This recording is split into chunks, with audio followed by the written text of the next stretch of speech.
I played the first Remnant of the Ashes when it originally released. I really like the idea of this game. To simply sum it up, it's pretty much a looter shooter with roguelike elements. The high points of the game was the combat itself and definitely the wild biomes that you would be exploring. It ended up with a pretty dedicated follower base after the initial release who grinds dozens and dozens of hours to maximize the class meta and just really push the limits of what the character can do.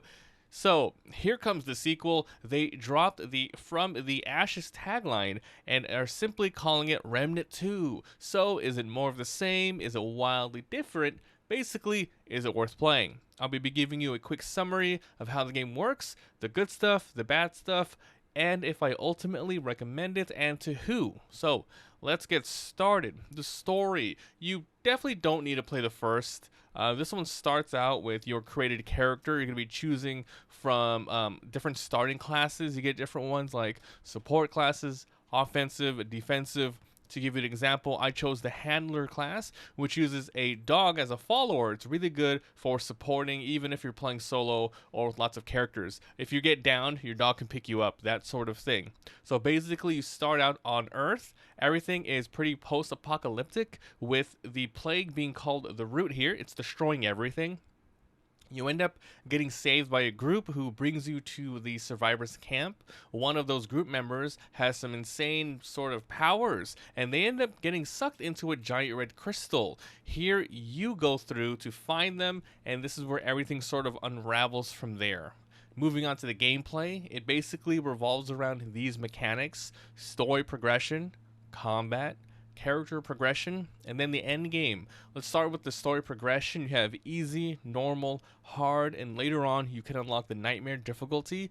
Once you make your world and your character, you have a random starting biome and then a starting area within that world. It's very easy to follow goals with markers on the map. Really nice 3D map, I do have to mention, I love that. You get side areas, different sort of quests, main quests, side quests, and it does change upon whether or not you rolled a certain world. So sometimes you might get, the same world, however, a different quest, that you can't do in another world, so you have to re-roll them. And it changes upon, it has different outcomes. So there is usually a sort of main thing to do in that world, and you can maybe have a different choice of what to do afterwards. So basically, you just beat the major bad guy, and then you move on to different worlds with the loot that they dropped. Moving on to combat. This is, as I mentioned, a looter shooter. Third person, you have a main gun, a side gun, a melee weapon, different class abilities depending on your starting archetype. You have HP, stamina, rolling, jumping off of ledges. You got lots of different enemy types, and depending on the biome, you can shoot them, use abilities, you can see numbers pop up, their HP, you get experience, loot, ammo drops, gems to insert your artifact, etc. So that's the combat. Nice and simple, but solid. Moving on to character progression, you have the different archetype that I mentioned. You have archetype levels, so it's pretty much the experience. So you start off with really, really basic stuff like a class ability, but once you level up, each level, you either get a new passive or a new active that you can use, and then they get stronger as you level up. Every single level in this game has a gigantic little buff there, and you can dual class. I think when the game initially released, you had to get a little further in the game and level up more before you can dual class, but then they kind of changed it, where it doesn't matter, you can go ahead and put two archetypes on at the same time. How this works, however, is one of them is your primary one with a very, very, very powerful buff, while the second class you have doesn't have that, but they have literally every other skill. So you can have lots of different skills from the main class, lots of different skills from the second class, except your main one just has that one extra buff. But basically, you are dual wielding a class. Yep. Let's see, trait cards and trait points. So basically start off with different trait cards, and you also get one depending on your archetype. So for example, HP buff, stamina buff, weapon damage, reload speed, etc. You find these trait points, and they are saved, and they can be used throughout all of your different characters. So when you find a new one, you can level it up, and trait points are not like experience points. You have to actually explore worlds, and they are rare drops on the ground. Really unique rares, but once you get it, you get that permanent buff for your character. Your main side and melee weapon can be freely upgraded simply with, +1, +2, +3, using different materials that you find throughout the world via treasure chests or drop from enemies. You can modify them with new actives and passives. For example, you can add in a poison buff duration for your bullets for like a machine gun, or you can make it so whenever you hit something with a melee weapon, you get a temporary sort of shield. You're going to be finding different artifacts in the game, which are essentially your heal pots. Think like Dark Souls Estus Flask, right? But you can find ones that drastically change. For example, instead of a quick heal one, you could find one with a slow regen, or you can find one that sacrifices your HP for more skill bar gain. So a lot of push your luck there. Next, we'll talk about the end game, right? Ooh, kitty. So basically, you got your story campaign starting from one biome. And then you can find the labyrinth, and then 2 more biomes after that, and then a little bit more before you get to the end, which I definitely won't spoil. However, once you re-roll a campaign, you can do this whenever you want. You can do different difficulties, different starting biomes, so you can find a lot of your missed quests, because a lot of these quests on certain worlds, yeah, they have like a little bit of randomized loot with rings, etc. But then they have really unique ones, so you might want to go back and find, ones to make different builds. You can also unlock adventure mode for that world once you beat it. Basically, you don't have to re-roll a campaign. You can keep rolling that specific world, so you can skip all the story and you can just loot and shoot to your heart's content. And then basically, endgame is unlocking new archetypes, different trait cards, re-rolling worlds for missed quests, and new loots on higher difficulty. So that is the game summary in a nutshell. Let's talk about the good stuff. What did I really like about this game? Well, the combat is very solid. It's smooth, and I hate to use this, but it's a really good way to describe the game. Think of it as a Dark Souls looter shooter. You're going to be managing your stamina while attacking. You can blast away at enemies, or you can aim for weak spots. You have iframes with your rolling. You have to watch enemy patterns, lots of different enemy types. It's just really, really fun. Another huge plus about this game is absolutely leveling the character. You have a good amount of starting archetypes. They're all viable for solo and co-op play. You get new archetypes throughout play.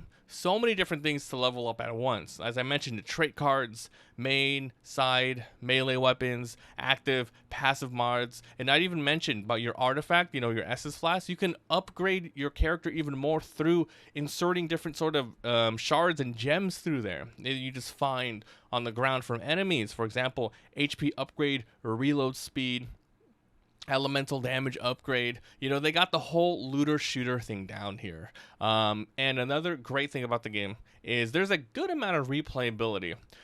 This is definitely not a one-to-one comparison, but when playing it, it just gave me that sort of feel when I used to play Phantasy Star Online back in the day, where you just have a character and you just keep re-rolling worlds, finding drops, killing bosses, going through over and over again, the same biome but slightly different layout. Obviously, Remnant II is way more buffed up and just a lot more things, but it really it really gives me the feeling of just going back. I want to go play more Phantasy Star Online. Okay, but let's talk about some of the bad things about the game. So the end game. I mentioned there is an end game. However, I would say it's not like a true end game yet. For those who did play the end game from the first game, you might be a little bit disappointed here. You can't 100% max out all of your stats on a character. It's definitely not a problem for me, but I've seen some people complain about that, and it's definitely noteworthy to mention. There is a lot you can do with your character in terms of how far you can upgrade them and build them, but yeah, some people just really want that extra step. But just remember, there's 3 more DLCs on the way, depending on when you watch this video. It's supposed to come within a year, and it just might add more to the end game. Another interesting thing to note here is some archetypes fun to find, right? But then some are a little convoluted to find, and maybe, you're the type of player that just might not find it, with dozens and dozens of hours. So you can find it, like I mentioned, randomly, but you might just need a little bit of more help or Google search. And another thing is certain quests can be very, very annoying. You have your usual ones that's pretty easy, you know, kill this and that. Sometimes it's just not clear on some of them on what to do. You end up dying and missing out on a lot of things. But however, you know, it's just going to take a little bit of time, trial and error. And luckily, dying in this game, it's not that bad. It just pretty much sets you back to the campfire and you just keep spawning there. All right, so all in all, is it worth buying? Who should be picking this game up? Well, I did say a lot of good stuff and barely anything bad, and I think that's a testament to how well the game did on launch. You know, I had a really good time with this game, and I am looking forward to the DLCs. I will be playing again once those come out. If you have played the first one and you liked it, you know, even if you were 50-50 on it, this one, it's just all that and more. And if you really like the first one, then 100% you're going to love this one. It's just a great sequel. But what if you have not played the first? Would I recommend it for you?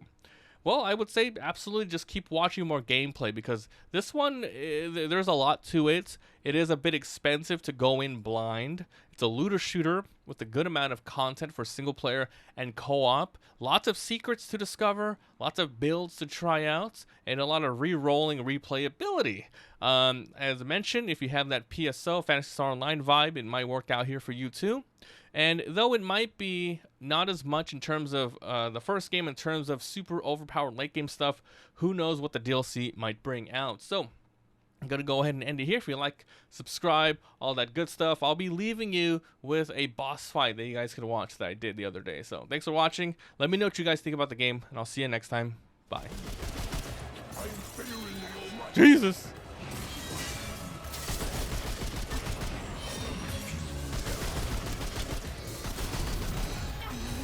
Oh my lord.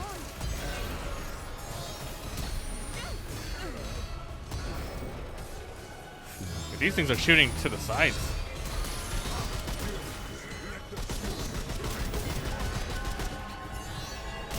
Ah.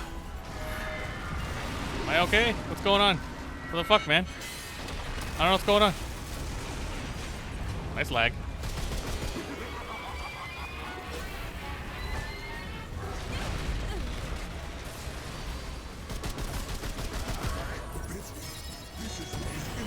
Oh.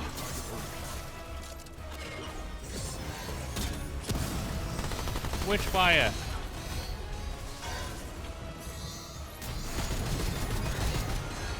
I'm gonna heal. What's up, Sean? Dude, you watch Evo today? That's all I did today. Just relax. Oh, fuck, I'm gonna die.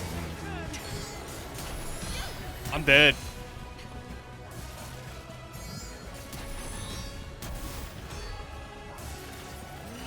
Finals of which game?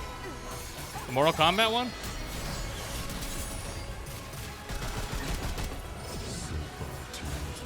Nah, I didn't want. It started when I wanted to start streaming, so.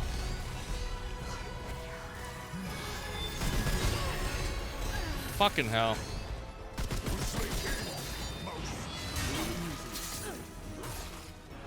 Alright, hold on. I gotta fucking kill this bitch.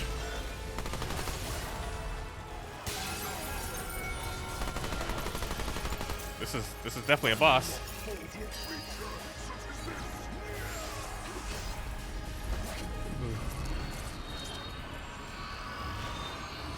Am I supposed to hit those?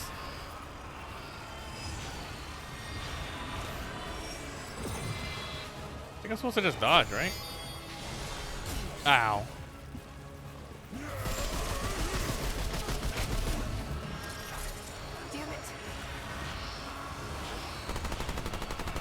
Fucking bitch, dude. I'm supposed to hit something.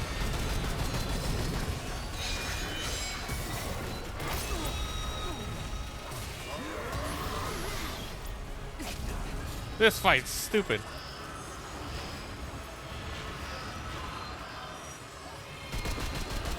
I don't know what I'm supposed to hit or not supposed to hit.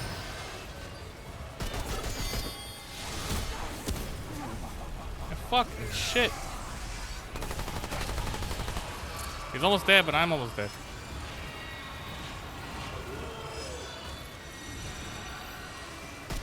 Is there like a real one?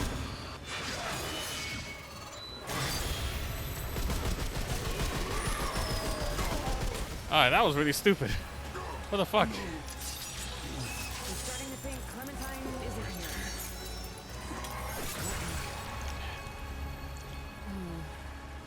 here. Yeah. Adventure mode. I unlocked adventure mode. Strange object. I don't know